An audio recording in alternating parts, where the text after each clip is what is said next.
I love companies that have good free cash flow, and that is why I own United Rentals and why I think that you should too. So that's the next company that we're talking about, United Rentals, also trades on the New York Stock Exchange under the symbol URI. Now, how did I find this stock? This isn't a consumer-facing company that it rolls off the tongue, but when I was looking at the best stocks over the 2010s, this made the list as the 10th best large cap stock of the 10-year period starting in 2010, ending in 2019. It was a 17 bagger over those 10 years. And so, as I looked into the company, it was still around a $12 billion market cap when I saw it. And I couldn't believe after that phenomenal growth. And I looked into it, really liked it, wound up buying in January 2020. So what does United Rentals do? They are the market share leader in North America for equipment rentals. So whether that is a backhoe or you need a machine for HVAC, you want a welder, they are the market share leader in North America for those kinds of things, with about 13% market share. Now, their biggest application is non-residential construction. So you think office space or just anything that isn't a house where you're going to live, that kind of construction, that is their bread and butter. Their second biggest part of the business, though, is equipment rentals for infrastructure. So that is one of the things that makes it kind of interesting right now with the big investments that we have in the US towards our infrastructure. United Rentals really stands to be one of the beneficiaries of that. They also generate revenue by selling some of their equipment from time to time. So they'll buy a brand new piece of equipment, and a backhoe can cost $100,000. And so this is why a company might rent from United Rentals, besides buying it themselves. It's a very high cost to get started, but if you're renting, you can really manage that cost from a manager perspective from a construction site, right?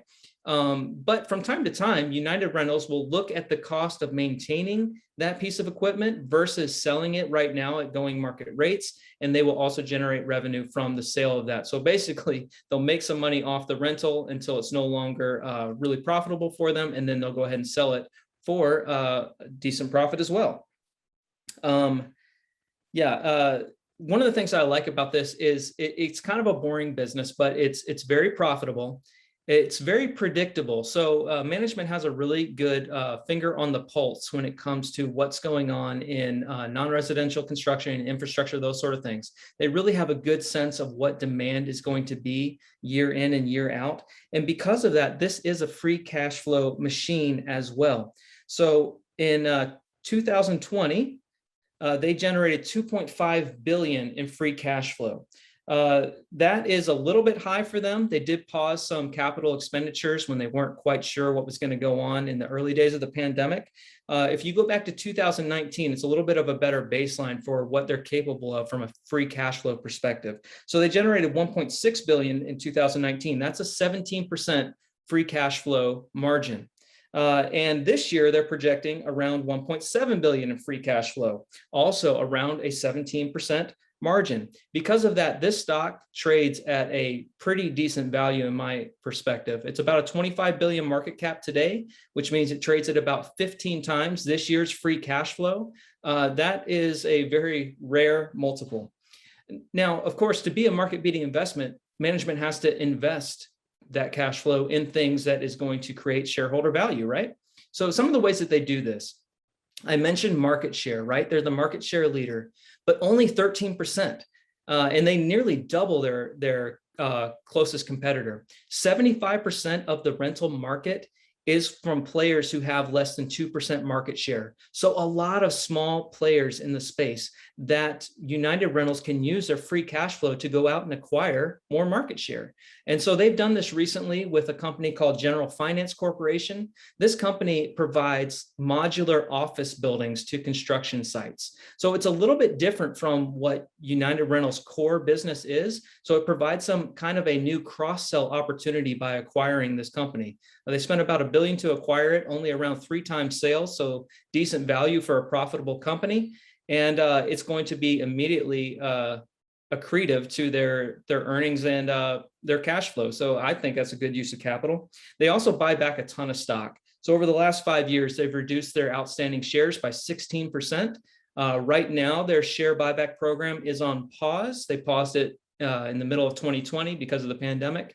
I expect that they'll resume that any day now because they've really been, historically, it's a good track record of buying back shares with their free cash flow. Looks like they've been paying down debt with that capital instead of buying back stock. Yes, over the last year, yeah, they retired a lot of their senior notes, for example, and things like that. Yeah. So is the model buy companies with debt and then use that and then use their free cash flow to pay it back?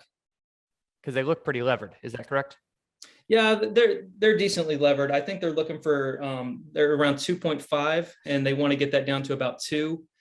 But it's just kind of the nature of the business. I mean, with the capital, you pay a lot of capital up front to get the equipment, and then they kind of use that over the lifetime of the thing. So they're looking, long term. Cool. All right. So that was United Rentals, URI.